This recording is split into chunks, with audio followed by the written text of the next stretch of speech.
In 2025, under Donald Trump's second term, America feels very different for immigrants. And one of the biggest questions being asked right now is this: what's the real difference between being a green card holder and being a U.S. passport holder under these new policies? While both groups live in the United States legally, the experience, the rights, and the risks are worlds apart. This video will walk you through every major difference in plain English: travel freedom, deportation risks, public benefits, family immigration, and more. Whether you're a current permanent resident, a new immigrant, or just someone trying to protect your future in America, this information could be critical for you and your family. Let's start with the basics. A green card, officially known as lawful permanent resident status, gives you the right to live and work permanently in the U.S., but it doesn't make you a U.S. citizen. You're still a citizen of another country, and your legal status in the U.S. depends on following the law and avoiding certain risks. On the other hand, a U.S. passport means you are a full American citizen. You're protected by the Constitution, you cannot be deported, and you have permanent access to all the rights and benefits of living in the United States. In 2025, this difference has never been more important. Now let's talk about travel. Green card holders can still travel internationally, but it comes with increasing risks under Trump's stricter immigration enforcement.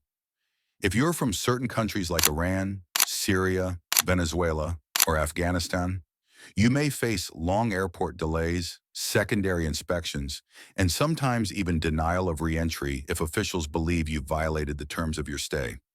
That includes spending too much time outside the U.S. Even short trips over 6 months can trigger problems. U.S. citizens never face this issue.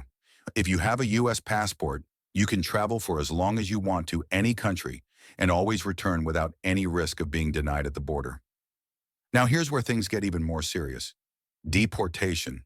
Yes, green card holders can still be deported in 2025 if you commit certain crimes, if you violate immigration laws, or if you're even arrested under suspicion of a deportable offense, you could be removed from the country. Under Trump's latest executive orders, expedited removal has been expanded. ICE now has broader power to detain and deport even long-term green card holders. The Locke and Riley Act allows for automatic detention in many cases, even before a trial or conviction. That means even if you're innocent, you could be held in custody and placed into removal proceedings. If you're a citizen, however, this can never happen. U.S. citizens are completely protected from deportation, no matter what happens. Let's move on to political rights.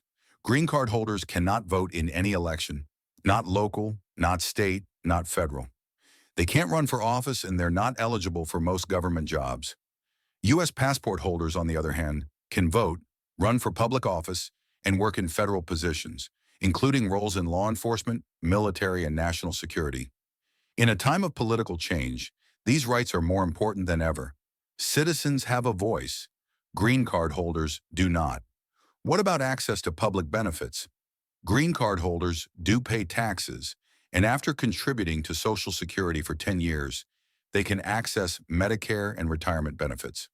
Some may also qualify for financial aid or in-state tuition, depending on the state they live in.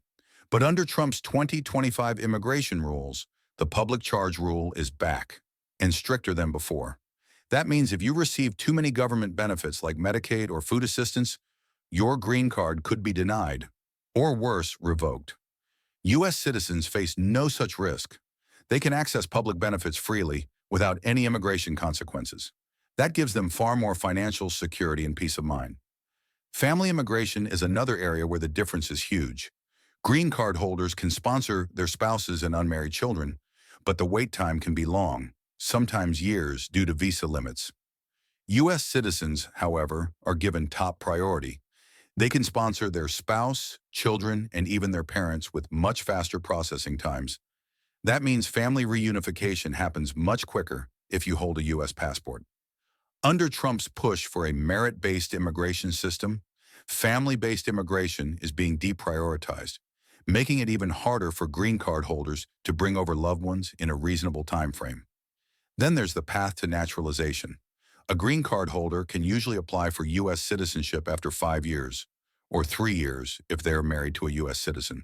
But the process in 2025 has become more complex.